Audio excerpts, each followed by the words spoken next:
Il y a une chaîne autour de ton cou en ce moment. Tu ne la vois pas, tu ne la sens pas, mais elle est là. Elle te tire vers le bas chaque jour, elle t'empêche d'avancer, elle te garde prisonnier sans que tu t'en rendes compte. Cette chaîne a un nom, la dette. Tu te réveilles le matin et avant même d'ouvrir les yeux, tu dois déjà de l'argent à quelqu'un. Le crédit de ta voiture, le prêt de ta maison, la carte de crédit, le découvert bancaire, le paiement en plusieurs fois pour ce téléphone que tu n'avais pas les moyens d'acheter. Tu travailles, tu gagnes de l'argent, et cet argent ne t'appartient pas, il appartient déjà à tes créanciers avant même d'arriver dans ta poche. Tu appelles ça la vie normale.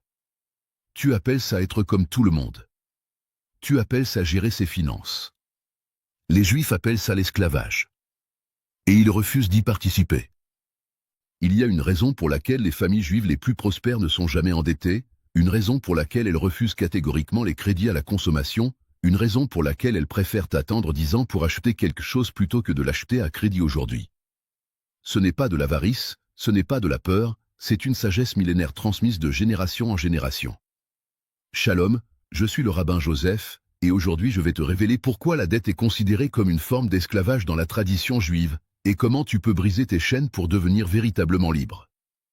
Laisse-moi te poser une question directe et je veux que tu y répondes honnêtement, même si la réponse te met mal à l'aise.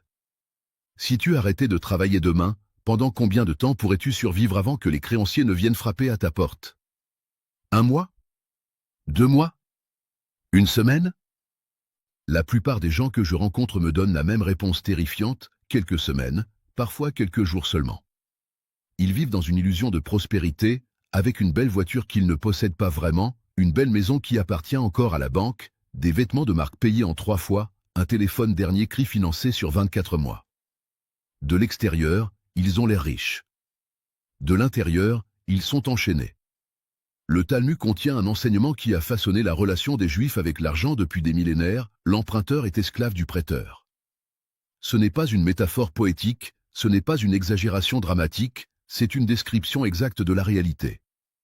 Quand tu dois de l'argent à quelqu'un, cette personne a un pouvoir sur toi. Elle peut t'exiger, elle peut menacer, elle peut saisir, elle peut détruire ta vie si tu ne paies pas. Tu crois être libre parce que tu vas où tu veux et tu fais ce que tu veux? Essaie d'arrêter de payer tes dettes et tu verras très vite à quel point tu es libre. Les lettres de menace arriveront, les appels des sociétés de recouvrement commenceront, les huissiers frapperont à ta porte, et tu réaliseras que ta liberté n'était qu'une illusion, une cage dorée dont tu ne voyais pas les barreaux. Les familles juives prospères comprennent cette vérité depuis des générations.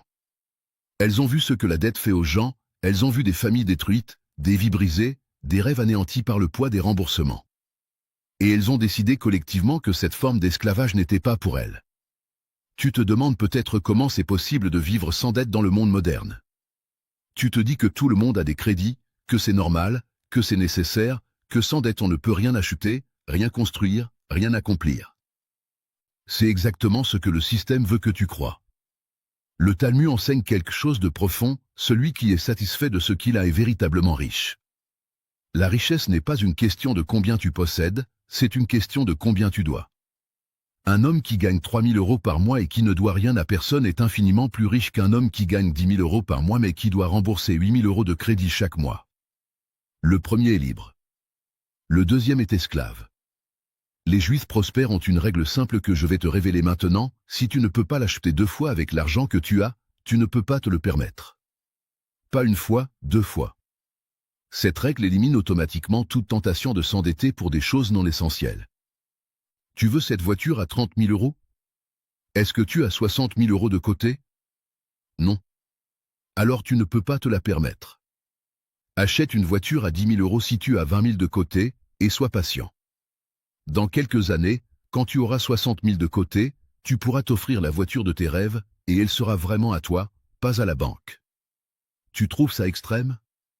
Tu trouves ça difficile? Bien sûr que c'est difficile. La liberté a toujours un prix. Mais ce prix est infiniment moins élevé que le prix de l'esclavage.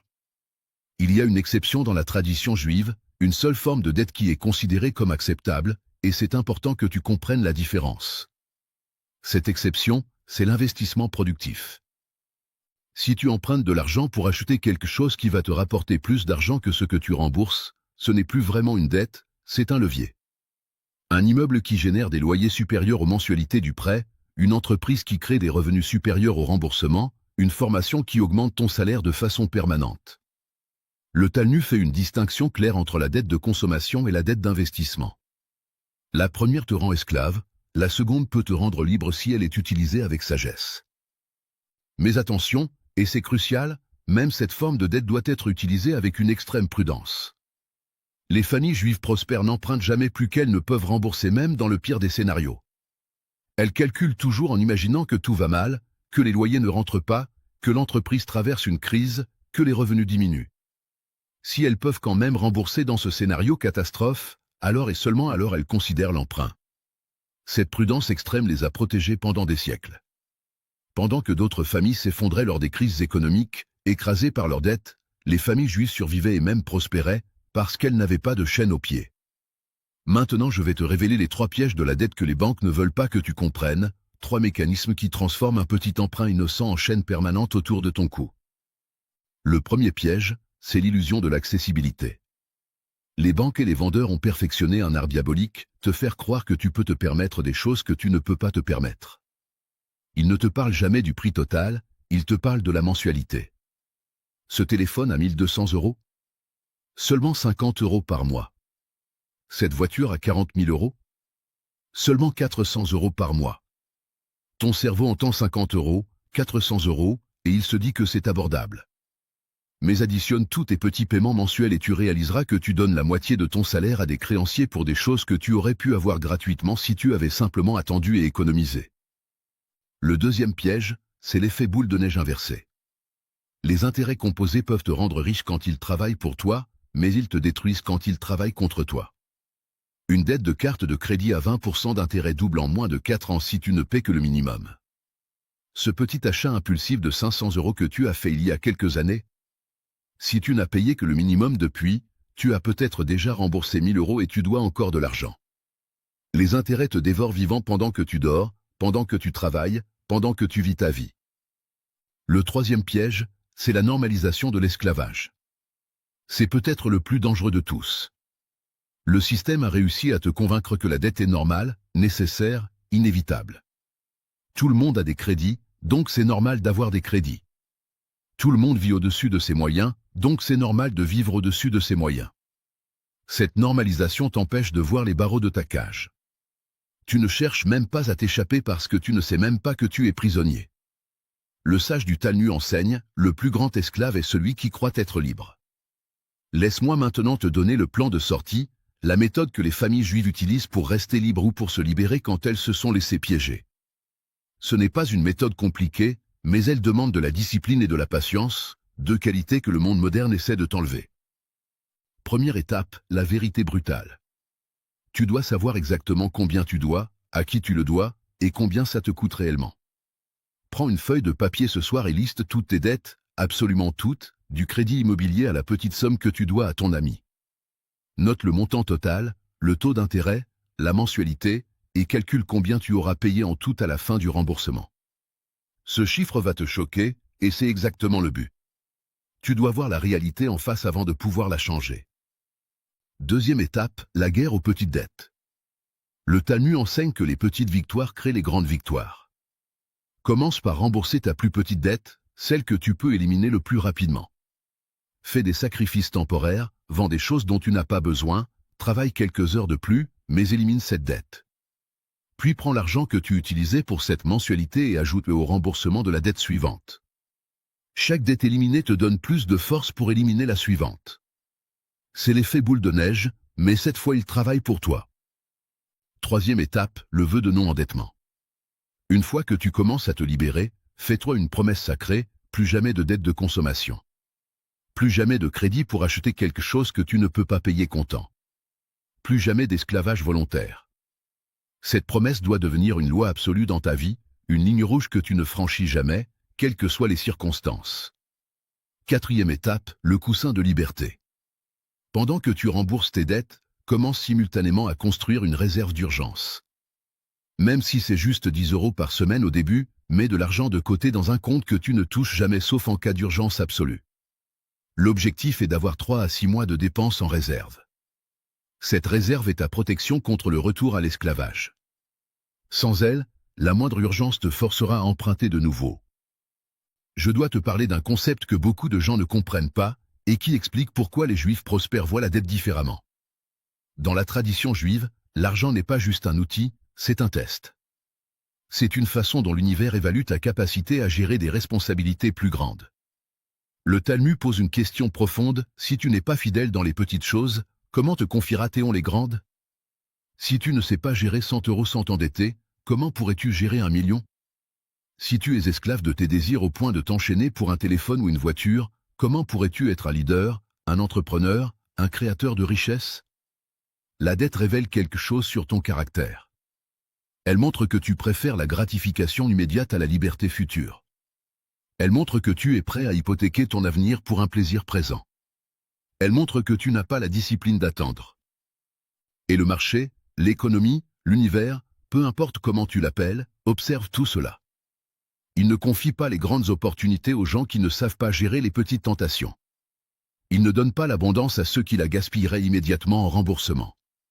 Quand tu te libères de la dette, tu envoies un signal puissant. Tu montres que tu as de la discipline, de la patience, du caractère. Tu montres que tu peux résister à la tentation de la gratification immédiate. Tu montres que tu es digne de confiance pour des responsabilités plus grandes. Et les opportunités commencent à venir. Récapitulons ce que tu as appris aujourd'hui, parce que ces enseignements peuvent littéralement changer le cours de ta vie si tu les appliques. La dette est une forme d'esclavage invisible. L'emprunteur est esclave du prêteur, ce n'est pas une métaphore, c'est la réalité. Chaque dette est une chaîne, et tu portes peut-être des dizaines de chaînes en ce moment sans même t'en rendre compte. Les 3 pièges de la dette sont l'illusion de l'accessibilité qui te fait croire que tu peux te permettre ce que tu ne peux pas, l'effet boule de neige des intérêts qui te dévorent silencieusement, et la normalisation de l'esclavage qui t'empêche de voir ta cage. Le chemin vers la liberté passe par 4 étapes: la vérité brutale sur ta situation réelle, la guerre aux petites dettes pour créer un momentum de victoire, le vœu de non-endettement pour ne plus jamais retomber, et le coussin de liberté pour te protéger des urgences. Les familles juives prospères suivent ces principes depuis des générations. Elles ont traversé des crises, des persécutions, des exils, et elles ont survécu et prospéré parce qu'elles n'avaient pas de chaîne aux pieds. Pendant que d'autres s'effondraient sous le poids de leurs dettes, elles restaient debout, libres, capables de saisir les opportunités que les crises créent toujours. Tu as maintenant le même savoir entre les mains. La question est, qu'est-ce que tu vas en faire? Est-ce que tu vas continuer à porter tes chaînes en te disant que c'est normal, que tout le monde fait pareil, que tu n'as pas le choix? Ou est-ce que tu vas commencer ce soir à dresser la liste de tes dettes, à faire face à la vérité, et à planifier ton évasion? La liberté financière n'est pas un rêve inaccessible réservé aux autres. C'est une décision que tu peux prendre maintenant, en ce moment même. Une décision de ne plus jamais être esclave. Une décision de vivre selon tes moyens. Une décision de construire ta richesse au lieu de l'hypothéquer. Shalom, et que l'Éternel brise chaque chaîne invisible qui te retient prisonnier.